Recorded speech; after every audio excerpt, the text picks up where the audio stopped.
Maybe I should be in the Myers-Briggs. Like this. This is a big girl step for me, Stephanie. Whoa, look at this. It looks really cool.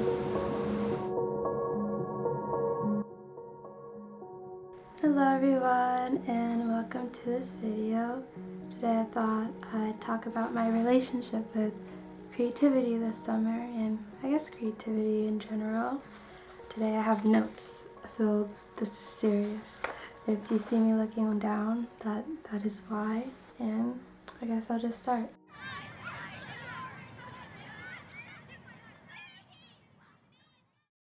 The summer has been a weird one for me. I was trying to think of a better way to describe it, but I think weird is the easiest way to put it. Unfortunately, I had some major life events at the start of summer, just as the world was like starting to bloom and everything's starting to get lively, that really put a damper on things, and the word damper is really an understatement. Everything is fine now. I'm just trying to describe and give you an idea of where my head is at without going too much into personal details. This event impacted many areas of my life. It definitely made me take a step back and reevaluate things. And an area of my life in which it impacted, which I wasn't necessarily expecting, was my creativity. In retrospect, my relationship with creation had been a little bit rocky before any of this even happened. Although I had been drawing often, when it came to video creation, writing and stuff, I wasn't feeling the most inspired. I've been making videos for a while now, and although I've learned and I've grown so much and I'm so grateful for everything, I'm not exactly where I want to be. I was essentially in this phase of creating where I was debating if all of it was all worth it. I dedicate so many hours of my life creating stuff that no one sees, which is fine if you're just creating for yourself, but that's not necessarily my goal. I want others to see my work. I want others to see what I'm making. So I feel like I'm constantly in this loop of figuring out, what do I make for myself? What do I make for others? What am I okay with not being seen versus being seen? And I've gone through this process dozens of times, so it's really not anything new. And at the end of the day, I always end up at the same conclusion, that I'm okay with creating even if no one sees it, because I genuinely like drawing, I love writing, I love video editing, I love storytelling, and although I would love for others to see and connect with my work, as long as the act of creation is bringing me joy, as long as it's helping me better understand myself, then that's okay. However, this time, for the first time, I was creating and the joy just wasn't there, and this lack of joy made me very uncomfortable, because I wrap a lot of my identity around being a creative person. So you can already imagine how uncomfortable it must have felt when essentially a part of you goes missing. As a result, for 2 months, I was barely drawing, I was barely creating anything, and I essentially took a break for creating. It wasn't even an intentional break. It was very much an unintentional break. I just had work and family obligations, and I was just busy all the time. I feel like in the past, where I've had these major art blocks, it was more due to a mindset and motivation issue, but this time it was mainly a time thing. I just did not have the time to make anything. And I know having the time to create is a privilege, and I lost that privilege for a while, and it really sucked. It definitely made me more grateful for the ability to be able to create as often as I do. It definitely made me gain more respect for people that do art as a side hustle, and for parents that spend all day taking care of their children, going to work, and then come home and make art. Art isn't necessarily a physically demanding thing. I would never compare it to hard physical manual labor, but it is definitely a very mentally training activity. It's a very personal activity, and I wouldn't want to discredit, the issues that come with creating. Because of this lack of time in general, I was just so overwhelmed that I simply didn't have the mental space to make stuff. And I found this so weird because for most of my life, I've always used art as a way to process my emotions, but I think I was just so emotionally blocked up that I'd pick up a pen or whatever I was using to create with and I'd get nothing. And I'd honestly be lucky if I even got as far as picking up a pen, because starting was just the hardest part. Like, starting anything creative seemed like so excruciating.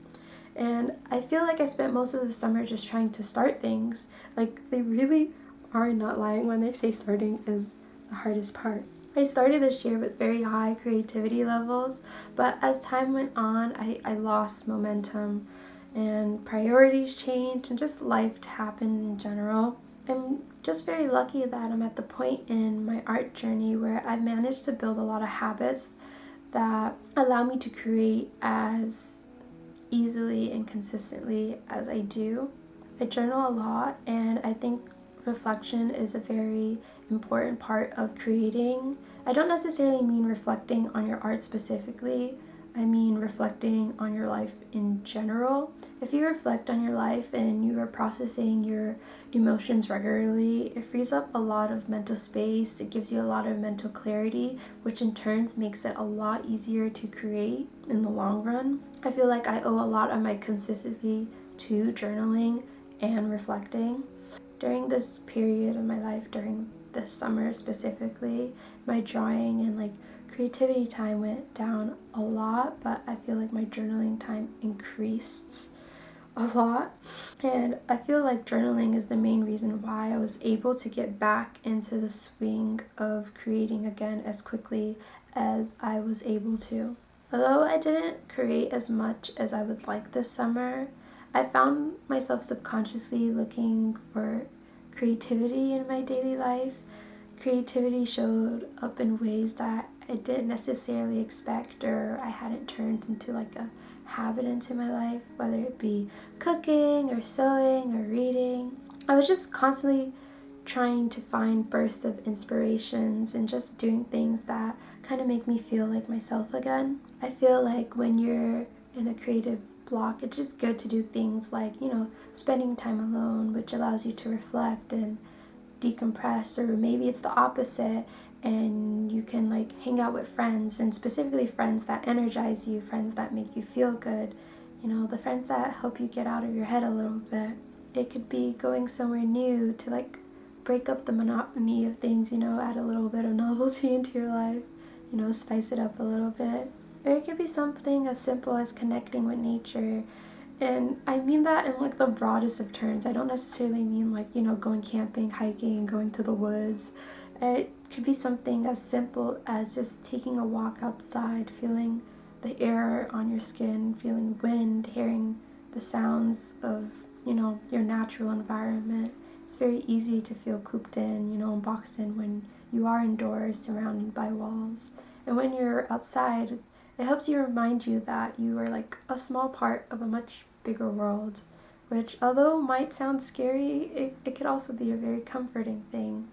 I also found it very, very helpful to take a step back from the internet, a step back from screens.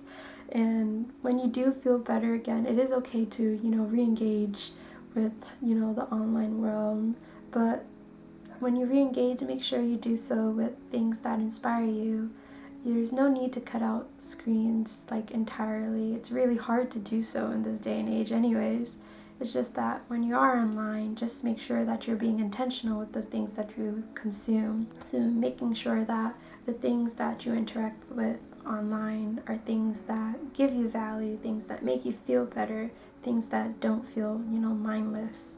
And there's so many other things that go into making you, feel better again, but I'd say these are generally good starting points, quick little guide.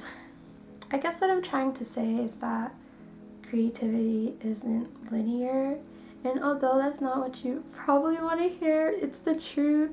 I wish I felt inspired all the time. I wish I was always creative and felt motivated, but unfortunately everything has down seasons. We we can't all be blooming all the time. I like to think of creativity as something that comes in waves. Sometimes the sea is still, and sometimes the waves are so big you're afraid you might drown in it. And at the end of the day, that's just how the sea works, and you don't love it any more or any lesser for it.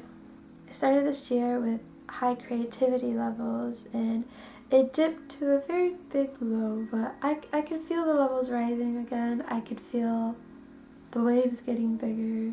I could feel myself, getting more inspired again. And I'm going to do my best to, ride this momentum that I'm feeling, this burst of creativity, because I know that this feeling is temporary. And I know I'm going to eventually get to a point where I'm not going to feel as motivated again, where I am going to be feeling a bit down when it comes to my artwork and creation. And I know that too will only be temporary. And all that we can really do is, make the most out of it. You don't have to create every day. You don't even need to create every week. I think what's the most important thing to do is to just try to make art and creativity something that is habitual, something that you ingrained into your life in some way, shape, or form. Consistency to one person could be drawing every day, to another it could be drawing every 3 days or once a week. Maybe it's something that you do once a month. I think the most important thing to do is to, make being a creative person part of your identity. And once you have ingrained it that deeply into yourself, it makes it much harder to, I feel like, give up on it. The more you tell yourself that you are a creative person, the more you begin to believe it. When something is part of your identity, you know that you'll never be able to really, get rid of it. It's just something that you live with. And when you live with something, you know that it's not going to be sunshines and, fairies and roses all the time, that you're going to have low periods and you're going to have high periods too. And I feel like the sooner you accept that both can coexist with one another, the easier it'll be in the long run.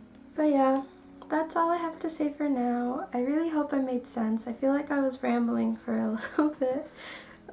If you got to the end of this video, thank you so much for watching. I really appreciate it. Wishing you guys all the best of luck on your creating journey. If you're feeling a bit low when it comes to art, just know that, it will all pass. It will get better. Because if it could get better for me, then it could get better for you, okay? We got this. But yeah, that's all I got. Thank you so much for watching. I will see you in the next one. Bye!